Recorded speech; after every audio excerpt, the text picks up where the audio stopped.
Broadcasting from the commodity capital of the world, Zurich, Switzerland, this is Insider's Guide to Energy.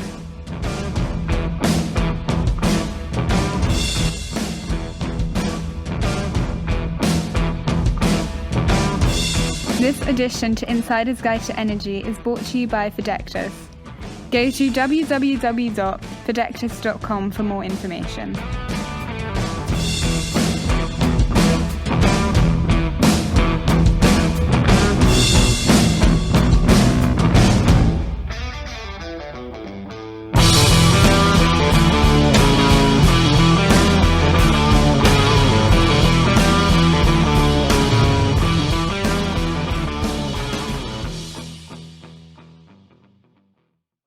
Welcome to another episode of Insider's Guide to Energy. And with me today is not Chris Haas, as usual, but Will Stevenson. How are things, Will? Hey, Johan. Things are good. Things are good. Having a good summer, and it's really nice to be back in the fold on the main show, joining you. It's great to have you on, and especially for a topic like we will have today. But you mentioned the main show, which is interesting as well, because obviously the Insider's Guide to Energy is more than the main show. And I was about in your daily life or on your day job, but probably not on your additional extra job. You're running our other podcast, our sister podcast, and I would assume most of our listeners have listened into it. But for the ones that haven't, what is it? Yeah, so the sister podcast is Insider's Guide to Energy Stories, and if you go onto wherever you get your podcast from, they're the episodes in green, and they focus on a more personal side of the energy sector, meeting particular people and trying to get their story working through the energy industry. And some of the stories we've had, especially some of the recent ones, have been really, really inspiring. So I would recommend it, if I may say so myself. Of course you can. Shamelessly plug it. It's no problem at all. I think that's great. But it's also a part of it. So I think that's great. But today we're on the main show. We are looking into something that I find really, really interesting. I dipped my toe into this in my previous role when it comes to the whole infrastructure and charging. It's a complex part. It has many stakeholders. And especially once we start talking about large scale charging, I think that's going to be a topic that I have quite a few things that I would like to explore with our guest, and especially then around the ecosystems and how this will be from the new and the old a little bit, but also maybe from an OEM's point of view. So really looking forward to this. Any thoughts from you, Will, before we welcome the guest? What do you expect from the call on the show today? Yeah, likewise, I'm really looking forward to it. I think that the political context is something that I'm quite excited to get into. In the US, the Inflation Reduction Act has just come through. So I'm keen to hear David's thoughts from the inside, I guess, on that, what he thinks that'll do for electric vehicles. But it also feels a bit to me like, and I'm sure we'll hear some arguments to one side, like there's a bit of a kind of pivot point for heavy duty transport. Do we go for hydrogen or do we go for electric vehicles, which I think is quite an interesting point. And I'd really like to get David's thoughts on where he sees us going, and what the right decision is, if there is one. And I'm pretty sure we'll have some really good insight to this one. But hey, we've speculated enough. I think we've already thrown out some heavy duty questions that will take some time to master and to tackle. So let's get our guest on the show. Welcome, David Schlosberg, Vice President, Energy and Utilities at TeraWatt Infrastructure. Welcome to Insider's Guide to Energy. Thanks, Chris. Thanks, Will. Thanks for having me. Looking forward to the conversation today. And the pun there. No, more than welcome. And I think, as you can see, both me and Will had a great interest and maybe not, well, at least from my point, less knowledge, but more interest. So it's going to be really interesting to pick your brain on some of these things. When I did my research around the show, and also when we spoke before, there's a lot of things coming into the infrastructure and all the rest. But I really would like to get you maybe the first question out of the way. And I'm actually wrote down it before, and I'm going to steal a little bit what Will said in the beginning as well. This kind of shift where we are in terms of heavy duty, specifically on battery versus the hydrogen, and kind of the input from the OEMs as well. I think there's a little bit of a mix here. With your expertise building the infrastructure for around this, how do you see this, and where are we going? Well, I guess I would say, TeraWatt itself, we're focused on all vehicle classes. Depending on the day, sometimes people only want to talk about the light duty, what's happening in major metropolitan areas, because that's where a lot of the electrification is happening today. It's sort of a foregone conclusion that these types of uses of transportation will be electric, and it's happening very fast. And as you said, certain things happening at a government level in the U.S. will really facilitate that to happen faster. On the other end of the spectrum, people are also interested on those heavy duty vehicles and how they will be electrified, and because they provide a lot of benefits when you do electrify them, whether it's air quality. If you can get the mileage on them, they really get those total cost of operations down to the levels where it's quite attractive to go electric. I mean, I think it's there are specific use cases where heavy duty vehicles you're already seeing them be electrified. Here in California and near ports generally, the term is drayage. So vehicles that are doing round tripping a lot each day between ports and warehouses and multiple trips per day. These are already seen to be, very viable use cases for electrification, even at the battery sizes that exist today. So the ranges are still only 150 to 250 miles, let's say. However, on the horizon, you already see commercial vehicles being announced that have longer range of batteries, up to even 500 or so miles on a single charge. And when you start to see that, it starts to open up other routes that can be used for electrification. Truthfully, the industry is still, fleets are still thinking, how do we explore hydrogen as an option for zero emission freight as well as electric? Both sides have their challenges and have their opportunities. We feel at TeraWatt that electrification will be the dominant source of transportation. And one of the reasons is just based from my past experience. If you think about what the world experienced with photovoltaics versus solar thermal. So I had the pleasure of working in solar thermal energy, which for some time was thought to be the more cost-effective, more efficient, more large-scale solution for solar energy. And what we saw was the technologies that were able to be built in manufacturing facilities at very high volumes were able to experience these very dramatic reductions in cost. And if you think about batteries, from your cell phone to light duty vehicles to battery energy storage utility scale, now you see all this volume that's going into making batteries cheaper, more efficient, lighter. And that scale, that learning economies efficiency that batteries will have, we think will accrue to the benefit of heavy duty electrification. Which gave a great summary of this, but it also gave a little bit of an insight to you, David, and your experience you mentioned back before TeraWatt, and also what you worked on before. So maybe for our audience, we should do an introduction. So we mentioned you as your title, as your person, but maybe a little bit also on your background, because that leads us into what we're going to discuss today, because it ties a little bit into the ecosystem that we try to do here on the show, where we talk about new digital technologies, we talk about the energy transformation, and also then with a focus on the charging infrastructure here. And it seems like you have throughout your career touched or more than dipped your toe in all of these areas. So maybe a little bit of an introduction to David, and also then to TeraWatt Infrastructure. Sure. Actually, the spark for me that made me want to work in clean energy was actually, I worked prior to coming to energy, I worked in the insurance sector, the property and casualty insurance sector. And I started a job in investor relations for one one of the largest insurance companies in the United States. And my first week on the job was Hurricane Katrina.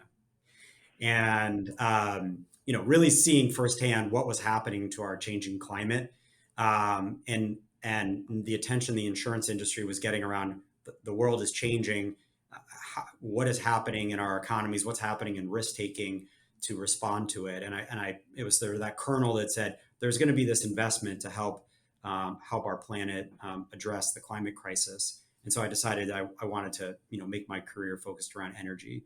And so my first job out of graduate school was in solar energy development, large scale solar energy development. But as I mentioned, it was in solar thermal, which was another technology that was competing against solar photovoltaics at the time.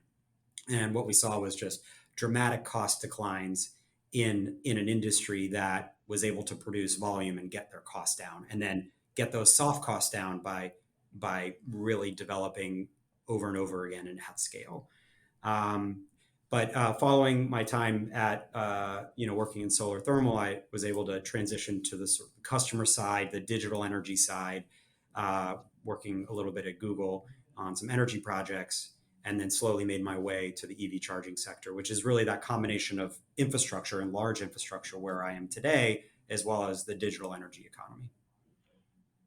Yeah, fantastic. Thank you very much for the sort of look back at your career. I'm quite interested personally in the idea of potential cost reductions coming in.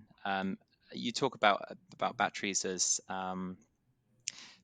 potentially the more widespread energy vector for transport, and I wondered what you think of current extremely high battery prices and what you see coming in the future. How much room is there to run for these cost reductions as adoption increases? Yeah, I mean, batteries are one of the overall components of total cost of operations. So, from our side, on the infrastructure side, building large projects at scale, we still have an opportunity to be more efficient and get our costs down, first of all. And secondly, the chargers themselves, they are also experiencing inflationary pressures, supply chain constraints. So the cost of those devices are going up. And the technology is advancing as well. So there'll be a step up in cost before we begin to come back down that wall of cost pressures. I think when there is, an attention to demand and an increase in cost, you see an investment in capacity and supply. And I think on the other end of this, we might see the opposite happen, which is cost pressures to bring costs down again. But we are at a point right now where it's a good thing. There's a lot of interest and attention in building this infrastructure and bringing these technologies to commercialization, but it's causing everyone to run through the door at the same time, which is causing supply chain constraints and some inflationary pressures. On the battery side, same things are happening, but I think yesterday I saw that Honda and LG announced that they're going to build a $4.4 billion battery facility in the United States, right? That's probably due to the recent Inflation Reduction Act that needs batteries to be manufactured in the United States to maximize those credits. But I think we'll see more capacity additions globally, but also in the United States. And that will just accrue to the benefit of all batteries everywhere needed, whether it's light duty vehicles, heavy duty vehicles, commercial, industrial, stationary storage, and utility scale storage. So there's going to be a lot of investment, but hopefully that investment is matched with economies of scale, economies of learning. Yeah, so this was one of the points I wanted to pick up on as we introduced the show. I was quite keen to talk about the Inflation Reduction Act and what impact that might have on your business. What are the key points within that, do you think, that are going to affect your operations day to day and how successful you can be in building out this infrastructure?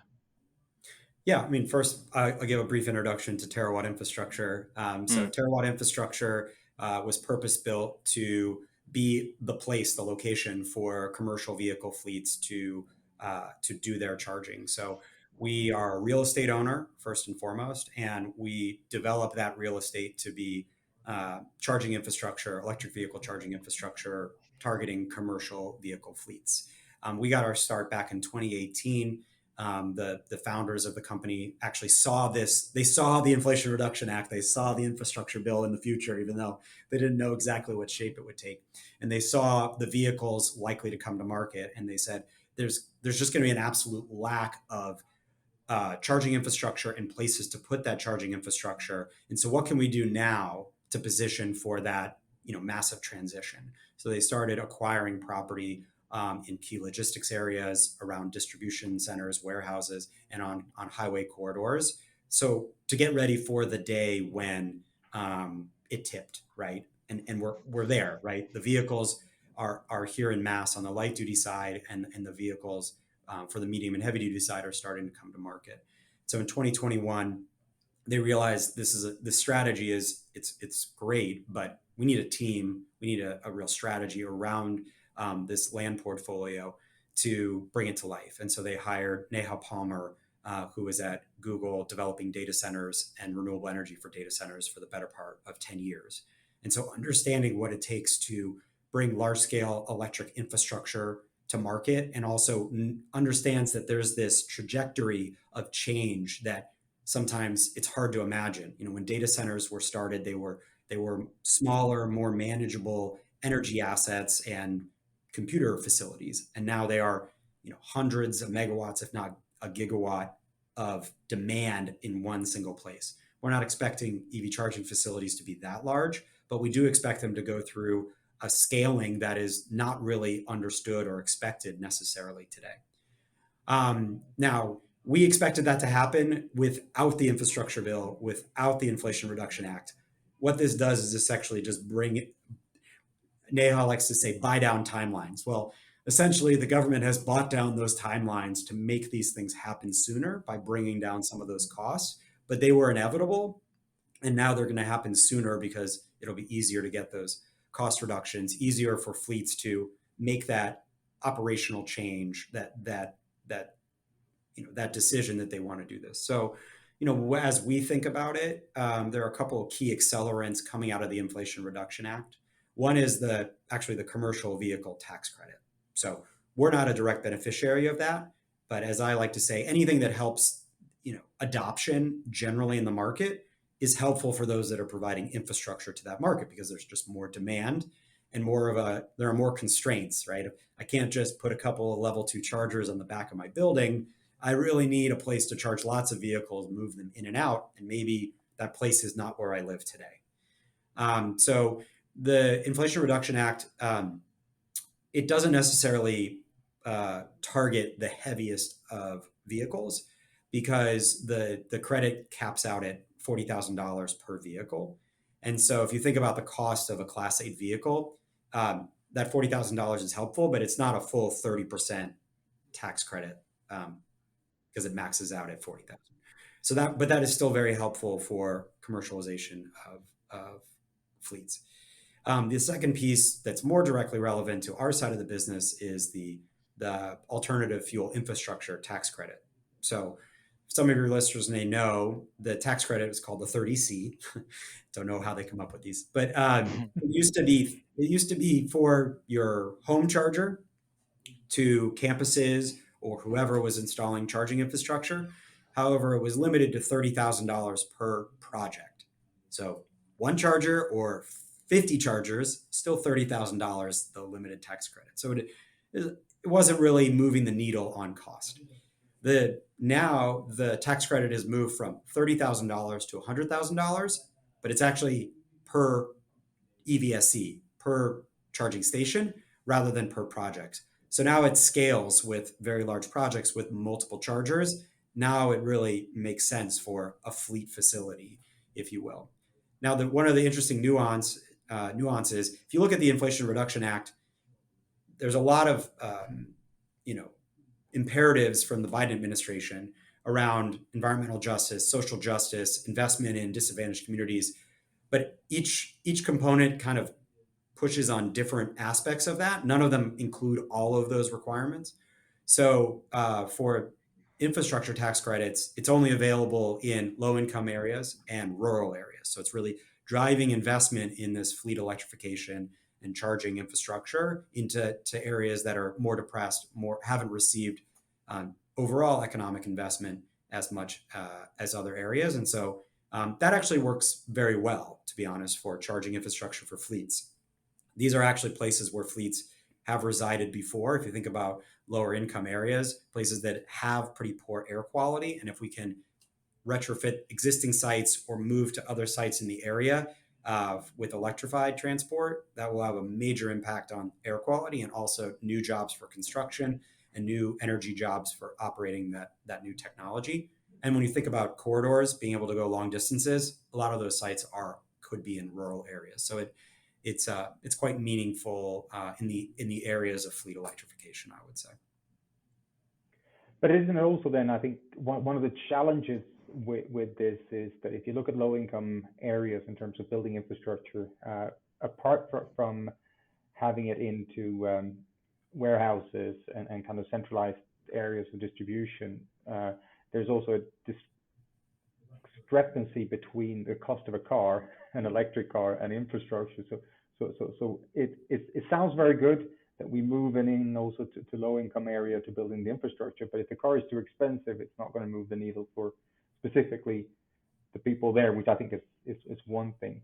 If I move a little bit away from the government, the fundings, etc., I think we're seeing the same kind of thing also in Europe in one way or the other in terms of, and especially now with the current situation, that it helps speed or at least maintain momentum rather than a recession that all sustainable investment would have gone down. I think that's a good part. But I think if I heard you right, and I tend to agree, we are also something that would have happened anyway. We were on this road with or without incentives. Same thing as production of renewable energy, I think. But going back a little bit more to TeraWatt and in the infrastructure, you said previously earlier regarding that you're a real estate company, that you invest a lot in the real estate, but combining that obviously then with large scale electric vehicle infrastructure. So maybe not your home charger, but really we're talking on a large scale here.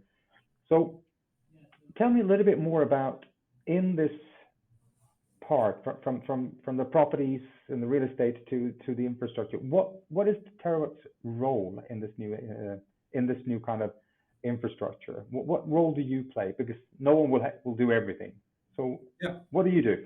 Sure, happy to say, and I'd love to go back to when later on, if we can, about the ability for these cars to be adopted by the folks that need to adopt them, right? But absolutely. I think I categorize our role as kind of four major functions. So we look at real estate acquisition. We have a team that does that. We look at project development, and how do we bring these sites to life? Working with utility, working with the local municipalities, working with construction partners, and then business development. We have to actually place fleets that want to use these sites at our sites, right? And so there's a lot of conversations with fleets of varying sizes and different use cases to understand their needs and build facilities that work for them and work for multiple fleets at the same time. And then finally, operations. Reliability is not necessarily the hallmark of the EV charging industry and EV charging infrastructure to date. And we believe that for fleets to actually really electrify, they're going to need that level of reliability that they expect out of their current operations in electrification.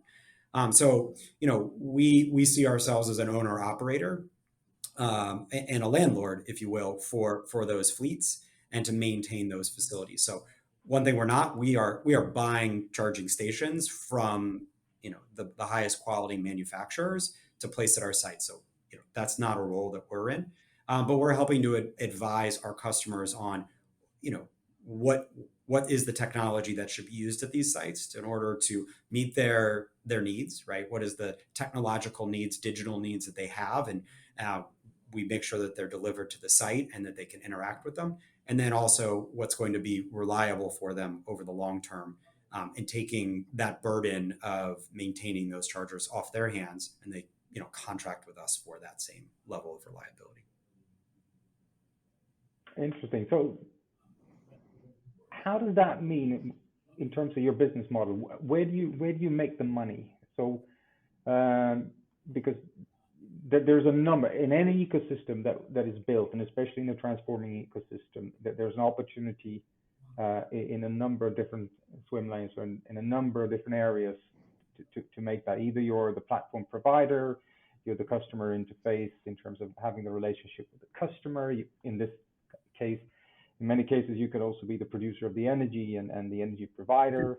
So where is it across everything, or? No. I mean, primarily we are an infrastructure provider. So just in the same way that you would look at a solar energy developer and owner as I'm finding a site, I'm developing that site, I'm building the infrastructure, and I have an offtake agreement with a utility, and I need to get a price for that energy that produces the returns that my investors are looking for, right? So we are also building that infrastructure and recovering the cost of that capex through a lease agreement or a charging energy as a service agreement with those customers to recoup the cost of our capital plus an adequate rate of return. Yeah, so it can be pretty tricky to provide, I guess, the volumes of electricity that are required, especially if a few vehicles from a fleet come in at once. Is part of your responsibility to ensure that the electricity will always get delivered, perhaps by backup generation, kind of storage assets on site? Yeah, I mean, first and foremost, we do assume these to be grid connected systems. And so we're first going to the utility and asking for to use the power that the site may already have or to upgrade the site for additional power, and having the chargers show up at the same time so that we can begin our charging. I think the use of behind the meter resources, specifically batteries, but also potentially solar PV, to lower the cost of that electricity or to provide resiliency in the case of a grid outage is our components of our sites. And we look at what the customer requires and wants in terms of resiliency and will they pay for it, as well as just the techno-economic cost effectiveness of those resources by themselves. Quite frankly, it's an opportunity for us to generate margin if we're able to provide a lower cost, blended cost of electricity to those fleets than just passing through the cost of electricity. And we do so by adding renewable energy. So they get a greener and cheaper solution and potentially a more resilient solution. That's sort of the trifecta if I'm a fleet, that I'm getting all of those things and I'm not having to invest millions of dollars of upfront capex, but I can pay as I go, essentially. And you mentioned earlier that the company works sort of across the sizes of vehicles. So it's not just heavy transport kind of things, but also smaller vehicles. What are some of the challenges with sort of urban settings versus rural, longer sort of highways settings? How do those two differ in terms of what kind of problems need to be solved? Yeah, I mean, it's they both have their pluses and minuses, and based on where the market is today, right? In the metropolitan areas, finding real estate in the places where electrification is happening, it's not like you have your pick of the litter. You can't just walk down the street, find a site that has lots of power, and there's landlords who are willing to sell or to rent because there's high vacancy. There's not. I mean, you think of a place like the Port of Long Beach in California. So your listeners in the United States know there was a lot of attention during middle stages of the pandemic about just how much activity was happening in the port and these supply chain constraints. There's so much activity that the real estate market is, there's no recession in the real estate market in that area. So if you want to be able to provide charging infrastructure, there's not an unlimited supply of sites that you can go to. And so when you see those options, you want to find something that's cost effective. That site, you have to somewhat custom build a site that makes sense for what you have, right? Whereas on the flip side, you think of a corridor where land is more plentiful, you can kind of have a cookie cutter approach to this is the way TeraWatt builds a truck stop on the side of the highway. And you can get those economies of scale and efficiencies of doing it over and over again. On the flip side, where the electrification is happening today is in those metropolitan areas whether it's rideshare or autonomous vehicles, where those fleets are, all those vehicles are electric, or they're making, significant investments in making their new vehicles electric, or by the port with drayage in California with certain regulations. Whereas the vehicles are just coming online on some of the more heavy duty, longer distance traveling. So I guess from a real estate point of view, and especially as a real estate owner, to rent the property or lease the property out to someone, then it's a basic calculation on ROI. Is it better for us to build an infrastructure of EVs, or is it better to do something else? It's more of a property gain there, I guess, rather than anything else. Do you come across that? Because yeah, we were built to build charging infrastructure. So if the economics of building charging infrastructure are less than the economics of building a multifamily building or an office park or a warehouse, in theory, some other wannabe owner or developer should come along and offer a higher price. Similarly, if the site's not, one of the benefits of being a real estate owner is we're not burning capital, and throwing it away with a lease if the site just doesn't work. We're trying to make sure we're buying properties that will be turned into charging facilities. But if for some reason it can't work out, we have this asset that has value to our investors and potential value to other buyers of that real estate. On the flip side, though, sometimes there's real estate, let's say it's within a couple miles of an airport, there's height restrictions. So there's actually only a certain number of uses that you can have at that site. It might mean that the value of that land is less than a site that could be more intensely used with density. And so it works really well for EV charging. And it also has that use of, there's going to be more and more electrification of rides coming to and from airports. And so there's that happy marriage there. But do you see this as a challenge, especially in rural? And then you look at some of the European countries where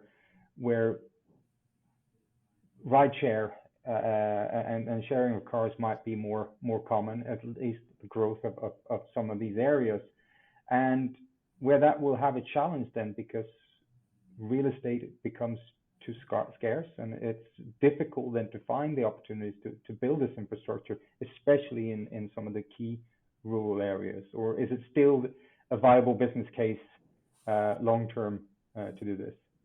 Yeah, I mean, we don't have, I guess, a lot of airports in rural areas in the States. So sometimes they're built kind of far flung, but they're also large power projects for those airports themselves. So it could just be a long haul, to get, no pun intended again, with the utility to get the power that you need. We're working in one metropolitan area in the US where the utility has said, we have just undergone so much development that, first of all of the real estate in the downtown area is very, very elevated in cost, and all of their feeders are pretty much full up. And so they have an obligation to serve, but it will be 24 months before any utility power could come to a site. And so the good thing is this is happening.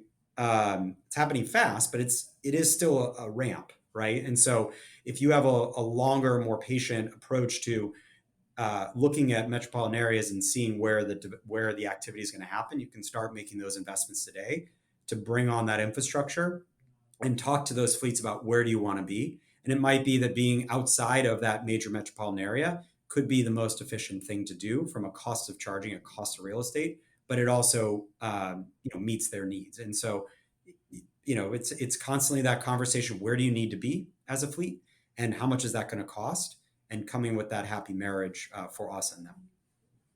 Is there a role, perhaps, given the way that you interact with sort of both sides of this equation, people, building out this grid, and you're doing your planning based on those expectations for network enhancements, and the consumers looking to, finding out where they want their fleets to be going through? Is there a potential role as a sort of middle person to kind of marry those two together to ensure that the sort of optimal solution for everyone gets arrived at, or is it simply a cost calculation? I'm not sure exactly what you're getting at, but I actually do think that as there are more facilities and there are more fleets and there's more liquidity in this infrastructure, that there will be roles, there will be brokers, right? Just like there are real estate brokers today, it will look more like leasing in an office park or a building than it does look today. Which honestly, right now, I'm a sophisticated fleet that's decided I want to go electric, and I've made a lot of decisions about what my ideal world looks like. And so it's a very bilateral conversation, but it ultimately needs to get to a place where, you have a half a dozen stalls that I could have, dedicated, or I could share with one or two other fleets. And there'll be some orchestration of that charging to make sure that we don't all show up at the same time. I just need that charging, and I need it to be somehow relevant to my operations. Maybe those will be bilateral conversations, but there could be the role of intermediaries that says, I have relationships with TeraWatt and two other organizations that have facilities, and yep, I know they have vacancy coming up in 6 months that they can slot in. I do see that world happening. It's not the world we live in today, because you have leading edge customers with specific use, requirements and a scarcity of that infrastructure right now. So when you said about partnerships, which is I'm always interested in terms of ecosystem, and I think in the transforming industry, transforming part that we're in, this is going to change constantly. So the use frenemies is something I kind of adapt to, because I think this is where we're heading a little bit. In the energy industry, I guess it's always been a little bit like this. If we look at large scale infrastructure, we look at heavy duty vehicles. Today, there is a current infrastructure based on the way they act today, and especially on incumbent engines like diesel and gas. So you have the big gas stations, you have the roadies truck or pilot flying, or BP and Shell in Europe, and NL and all what they're called. They have their infrastructure. They've been catering to the heavy duty trucks for quite some time, quite a few years. I would assume in this transformation that they're also working on trying to get their hands on this transformation and making sure that when the diesel and the gas engines are moving out and electricity is coming in, that they're ready to do this. So how do you work with these guys? Or do you? Or are you competing against them directly? I think it's a little bit of both, but I will say, if you look at any incumbent industry that makes the lion's share of their money from one thing, it's very hard to cannibalize themselves to do another thing. Now, one unique aspect of large scale fueling is a lot of the revenue and profit doesn't come from the fueling. It comes from concessions and selling other things at the pump, if you will. And so I think over time there could be some fruitful partnerships, because quite honestly, that's not an expertise that we have. It's not a business that we're looking to be in. But I will say that we're not replicating the gas station model for light duty fleet electrification. I think it's more likely that the places where charging is occurring for the longest, most heavy duty fleets will be similar. We're not going to just reinvent the interstate system in the United States and put charging at very far-flung locations. I think the government will have an interest in not allowing that to happen. But, sometimes having property and having existing operations is an asset, and sometimes it's a liability. And so, if you have a whole facility that's oriented around one thing, you can add things on the margin that look different, but totally overhauling it can be quite challenging. And sometimes starting from scratch allows you to do things and plan for scale that, having the legacy doesn't. And so I do think there's not going to be one provider of charging infrastructure for all fleets everywhere. I mean, in order to do this, for us to be successful as humanity, we are going to need, tens of terawatts, figuratively and literally, to meet this moment. And so I think that those entities will get involved. I think that we have certain advantages, and they also have certain advantages as well. So that leads me to one question. During the summer, I was driving around Europe on my holiday, and obviously you're hitting all the major roads like the Autobahn, and you see all the traffic, and then you come up to one of these a few of these massive truck stops. And I know there's one I think in Kent, in the UK, right on the ferry or the tunnel, which increased the capacity of 600 parking spaces for trucks. So the old infrastructure they can manage because that was more of a parking issue, and you can fill up your gas. Out of curiosity, and especially on large scale infrastructure in your background, if we don't change the behavior in terms of the roads and the way they truck today, and we try to replicate this for electricity, how would we be able to solve something where 600 trucks will be parked overnight, and a majority of them will probably try to charge their battery at the same time? How would this work? Yeah, I mean, I think the parking overnight is it actually allows for some efficiencies on the charging, right? You don't, if you think of corridor charging and trucks are going a long distance, you're going to want to be doing megawatt scale charging and higher in the near future. It doesn't exist today in a commercial deployment, but that's where it's going. And those will have impacts on the grid. And they won't be parking for very long. They'll be going on their way. At the end of those lines, though, there's a legitimate question of if these vehicles are not on the road, switching drivers or just continuously on the road with same drivers, they will have longer dwell times. And can there be more efficient charging from the grid perspective? Maybe in the evenings when it's lower demand or at lower power. But I think the core question is around parking. So don't know how the issues are in Europe, but given the rise of e-commerce and just the increase of these vehicles generally, truck parking, putting aside electricity, is actually a major issue in the United States. And most of the time when we're developing sites, the local municipality is asking, can we actually add some parking with the charging to reduce those needs? And so it's admittedly not my area of expertise, but the issue of truck parking is an issue and potentially also an opportunity for some new facilities. But there are other advents that are happening, like autonomous trucking too, that might reduce some of those constraints. But there's a lot of trucks in the system that are, if they're not running, they're parking somewhere, right? And I mean, not running continuously because we might be moving to different trucks, electric trucks or otherwise. So it's still going to be an issue. It's thinking about some of this this longer haul corridor kind of travel. Is some of the lower hanging fruit for in terms of real estate to snap up currently existing petrol stations and things like that who have grid connections and potentially some parking as well, and some existing agreements with supermarkets and things like that who might be currently operating on the site. Are those sites that you're looking at? Typically, no.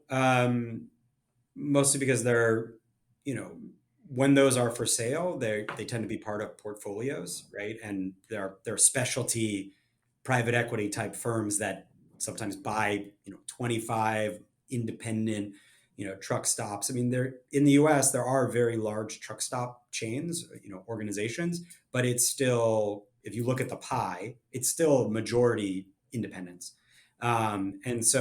And then the other piece, which, if you any involvement in energy development, environmental concerns at sites sometimes are things that you just prefer to avoid rather than to tackle them head on. And so buying a petrol station, typically there are tanks and remediation. And so maybe it's not the first place that you go if you have your choice. I think we're coming back a little bit to your business model and opportunities. We love to talk about opportunities on the show, and that's where we bring on companies that are changing and are actually finding new ways of capitalizing and monetizing on this change. One thing that has been discussed quite a bit now, maybe for EVs in most of it, but surely for heavy duty truck and for fleet especially, and connected to the infrastructure, is the vehicle to grid part of this one, and how to utilize and monetize and capitalize maybe on this.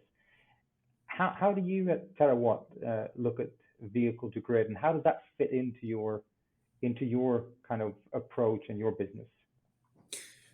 Yeah, I mean, vehicle to grid, we should define it, real quickly here, right? So, in my history, I very involved with vehicle grid integration, which can sometimes be just modulating charging to respond to a grid event or to manage your energy costs.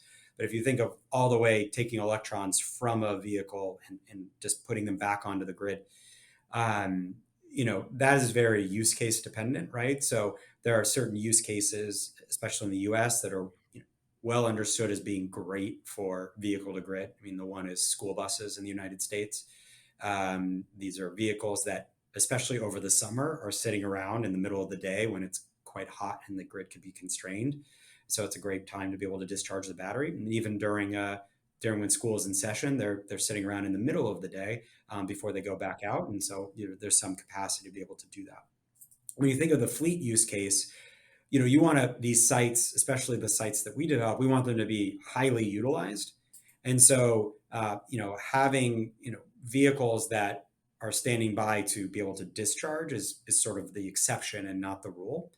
And so when we think about our facilities as being participants on the grid and a more transactive grid, we really look at those DERs behind the meter as being able to provide those services while not interrupting the core function of the site, which is charging those vehicles. So when you have that battery, being able to decrease the burden on the grid from that charging during peak times, and at the extreme being able to discharge if requested by the utility, those are the most likely scenarios where we're being part of that transactive grid. But I think over time, we'll be in the V2G space, but it's not a core component of our initial sites. But it will also be led by fleets, right? If we have a property that we're generically developing, and then we come across a public transit customer who's looking for a place to locate, for whatever reason, the property that they already inhabit or they live does not work, and we're introduced to them. We could design our site in a way that could integrate, energy export from the vehicle if it makes sense for that fleet. I think it's interesting. I think there's the whole topic on its own when it comes to vehicle to grid, and I think you correctly said, the definition of it before anything else. We're actually coming up a little bit on time. But I have one more question that I've held back, and I promised to get back to you, and that is and I'll then hand over to Will for a final remark or a final question. But we discussed early on the adoption of EV in for example, in low-income areas, and we promised that we got back to that a little bit. So how do you see this? Yeah, I mean, I think on the light duty side, where when we talk about adoption, right, a fleet, their decisions to adopt, if they're a minority-owned business in a disadvantaged community, they're a business. They're just going to make an economic decision. Is that vehicle less expensive on a total cost of operation basis than the ICE vehicle that they're using today? And those incentives, especially for a commercial fleet, are easier to access, quite honestly, than the incentives for an individual trying to get a tax credit on a light duty passenger vehicle. If you're talking about the rideshare space where those individuals are making those decisions, they will also likely access those commercial vehicle tax credits because they might be leasing an electric vehicle from an entity that's leasing to those types of users, or they might be able to benefit from a used vehicle tax credit that's also coming out of the Inflation Reduction Act. So I mean, if you go to major metropolitan areas in the United States, you're seeing a lot more electric vehicles in those rideshare fleets. If you look at what Uber and Hertz and Tesla are doing, you see a lot of Model 3s in the Uber fleet because Hertz is leasing those out to people. And if you talk to any driver over the last 3 to 6 months, they will say, I love driving this EV. I just go and I fill up. It's $25 to fill up the battery. And if I had my old, ICE vehicle, it would have been $100 every day to go fill up. And so they're saving a ton of money. On the larger end of the vehicles, like I said, they're making economic decisions, And whether we're driving down the cost of charging from infrastructure, they're driving down the cost of vehicles through vehicle volumes from the OEMs or tax credits. That equation is getting more in the green every day. Which I think is great, and I think the discussion has always been that it's difficult because of the price of the EV. But I think you flipped that question into a great answer, where we start also see the tendencies of behavioral changes, that you might not have to own the car. So all these things are coming together, which we also see in a lot across Europe and Asia. So I thought that was I was glad that we went back to that question, because it kind of helped us quite a bit. Will, any last questions before we wrap this up? I suppose just a thought that comes from that last question is it's perhaps one positive to take from a bit of a fuel price crisis, you might call it, although I think perhaps less dramatic in the US than it's been here in Europe, but still significant, is that it might well incentivize other forms of transport which are cleaner and friendlier to the environment. So it's a positive note to sort of take away. It is, but ironically, it's also the desire to get an electric vehicle in the United States, whether you're a fleet or an individual, has gone up because the benefits have become more tangible, and so that has actually had inflationary pressures, Right. Jammed up the supply chain. So, hopefully this will, the good part of capitalism, I guess, is that people see opportunity, they rush in and bring more supply, and hopefully they won't be injured by bringing in excess supply, but that it will come in and create an equilibrium that helps fleets do something that's less expensive and also to combat the climate crisis. And I think with that, you also need the infrastructure in order to support this. And thank you very much, David, for coming on to the show. Really appreciate you having you here. I learned a lot from this one, and I'll take away also the transition to EVs outside of the suburban rich areas that is actually happening, which I thought was a really good takeoff. Once again, thank you, and also to Will for coming on to the main show this week. And to our listeners, you have listened to another episode of Insider's Guide to Energy. If you like the show, please make sure you comment on our Instagram, on our LinkedIn, and our social media. And don't hesitate to send it to your friends. And for this, I'll see you next week with another guest. Thank you very much.